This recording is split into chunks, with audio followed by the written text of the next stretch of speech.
Hey guys, so welcome to Comfy Cozy Up. So we're getting close to March. We're getting close to spring.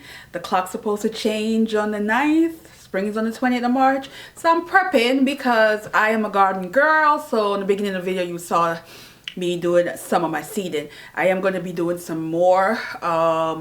I have containers and I just have to figure out where in the house I'm going to put it, because of course you have to germinate it inside and have it inside for a while before you could go outside, because it's still cold. Even though the last 2 days it's been like 45 degrees. Who knew 45 degrees would feel warm?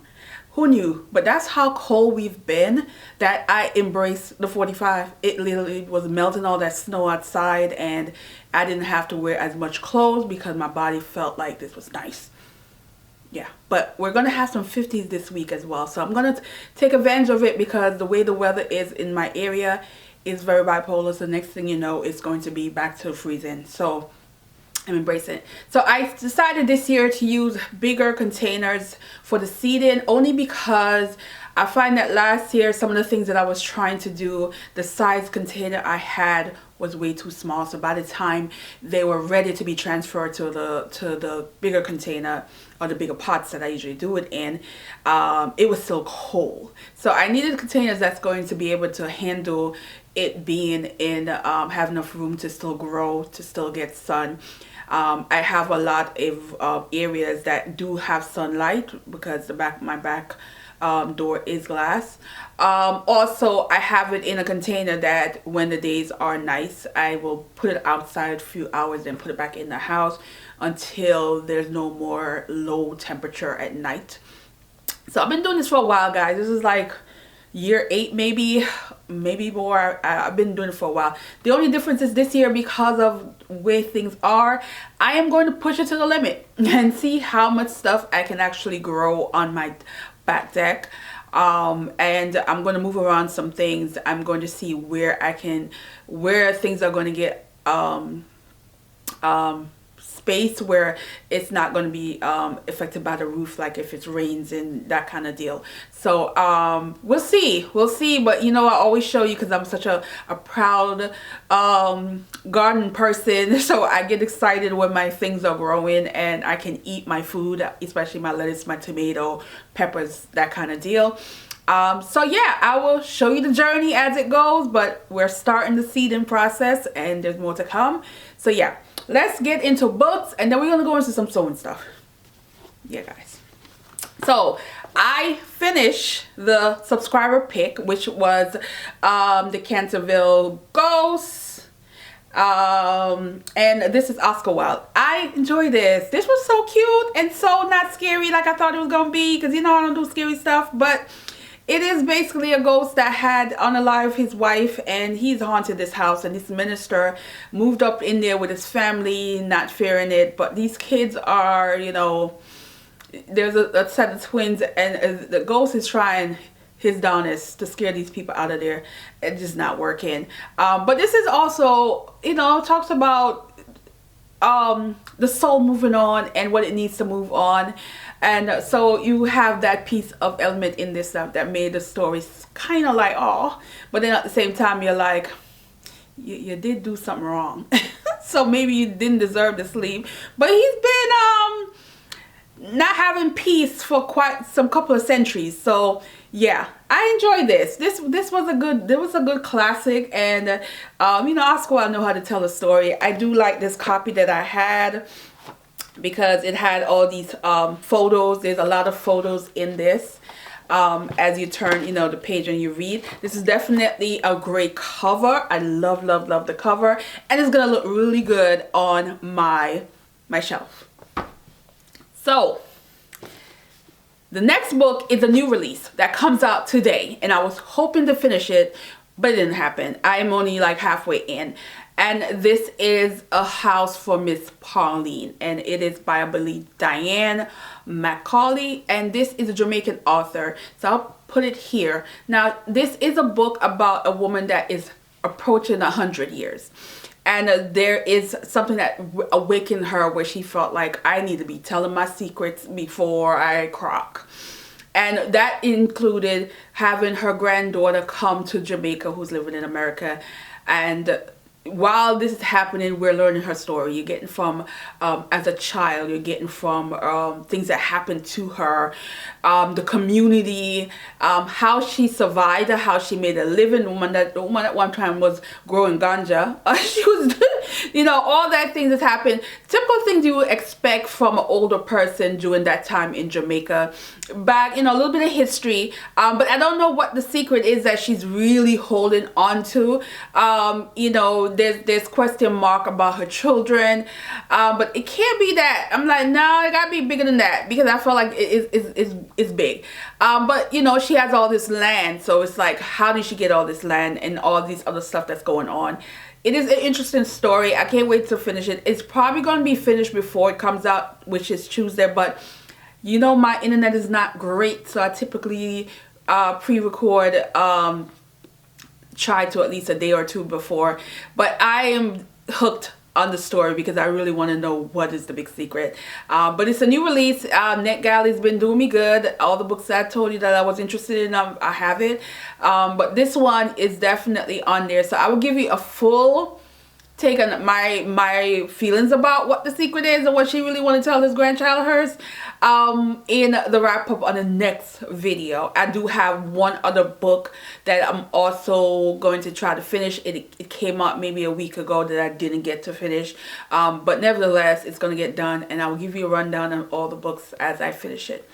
Now let's get on to March Mystery Madness. Now I did not finish my TBR for sure for February, so I will be adding those books that I didn't get finished, but then we're gonna add 4. So this is 3 books I have. The other book I forgot to pick it up, so it's coming in a few days, and that is the last book in the Barbara Neely series, which is Blanche. And I will put it here with the book, the 4th book in the series. So I'm really excited for this book. It is also making me sad because this is it. She died, so there's no more to get. There's no more to continue on the series. But again, I feel like she got better. This is one of those series that I felt like, as you read, you find that the book's getting better. Like, oh, this is better than the last one. Oh, this is better than the first, you know, that kind of deal. And I love when the author can give you that momentum and not bore you and not feel repetition going on where you just feel like you're reading the same book over and over. Not Blanche. Blanche is going to get you. She's going to get you right. Barbara Neely did do a real good job with the series. So yes, I'll be reading the last book. And this has been 4 years. I literally waited. I stretched this sucker out every year. So this is year 4 of reading the series. And yeah, so if you haven't, start with the first one and just keep going. Yeah, I feel sad about that. All right, so other books that I have on my shelf that I want to get to, and this is The God of the Woods, and this is Liz Moore. This came out last year and I wanted to get to it, so this is what I'm going to do this year. It is giving camping. It's a definite mystery. A child is missing, and it's also related to a child that was missing how many years ago, and there's like this connection, and they're trying to figure out why and what's going on, and it's just going to give me that mystery that I really can appreciate. The next book, I'm going to go into a little blind only because it is one of those popular book that's been out for a while, and I've read one book from the author, which is The Teacher. So I figure, you know, Frida McFadden, we're gonna do The Housemaid, and I think it's because this one was her most popular book and it was the talk of the town. So I'm going in there blind. I'm glad I did not really read any reviews and all that, because I feel like I don't want it to spoil, because when a book like this is so popular, people tend to spoil the mystery part of it, and you kind of want to keep that, because that's the point of the book, is to like discover what the hell is going on, kind of deal. Yeah. And then the last book in the mystery part is Easy Raleigh, and this is book 4. This is a 15-book series, and I am for the ride, and I said I was going to read at least 2 a year so I get to the 15, and I have not done that. So this is year 4 me reading this. Am I going to be able to read another one? Probably not. I'm trying to see if I can, but I don't know why. I don't have them on my shelf. Every time I put them myself, I'm going to buy 2 more, so at least I will have them, but I didn't. So this is the only one I own now that I haven't read. So book 4, and this is Black Betty, and Black Betty is missing. Black Betty is a black woman working for some rich people, rich white people, and they're missing. And poor Easy now, you better go find this woman. And they always ask him because, one, he can go into certain spaces. Two, they always got something on the man to blackmail his ass, so he end up helping them out. So we don't know what they got on him this time that he is like. But what I'm getting is also he knows the woman from his childhood.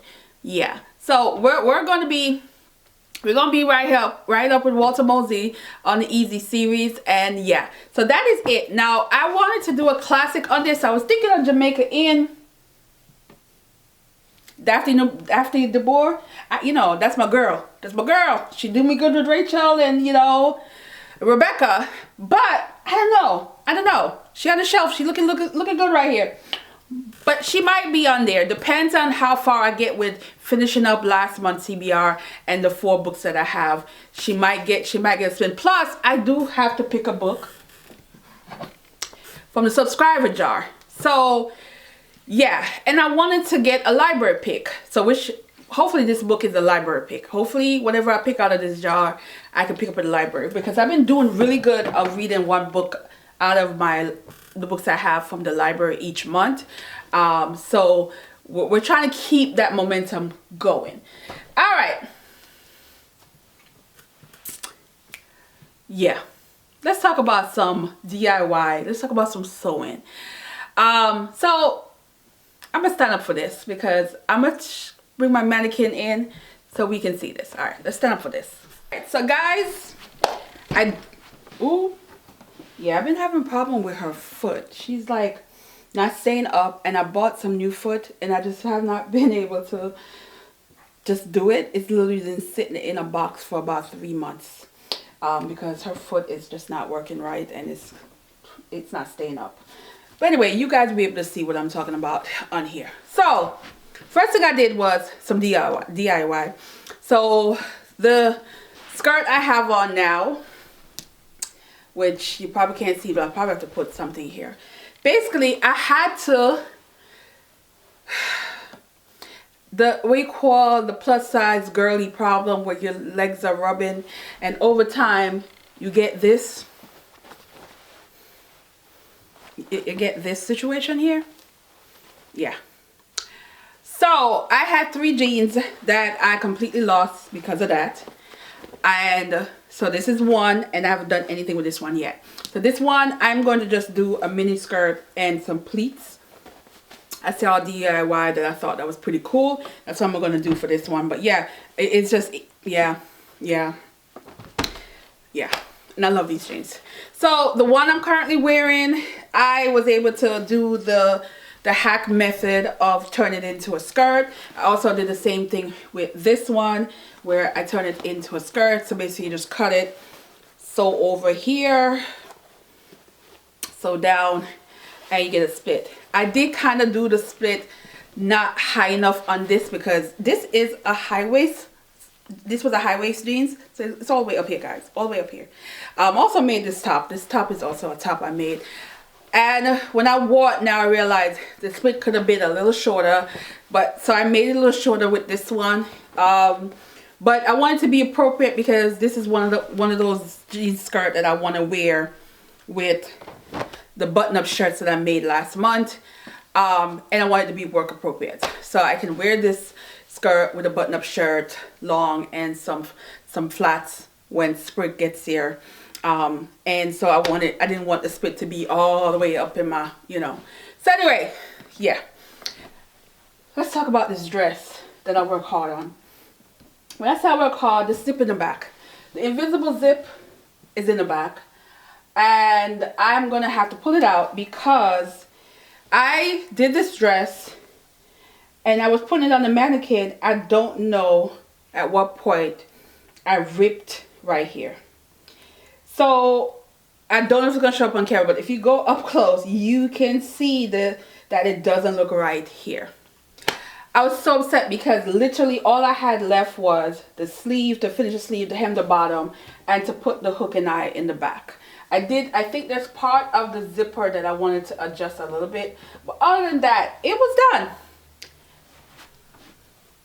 It would be my luck that I rip it, and it's so bad that it's not one that you can fix easily because it's lined. If this wasn't lined, I could have easily fixed that rip without having to take the dress apart. So now I'm gonna have to take all this section apart, including the zipper. This material is also finicky. So as you can see, it frays easily. So sorry, I'm nervous that I'm gonna cut it and make the situation really bad.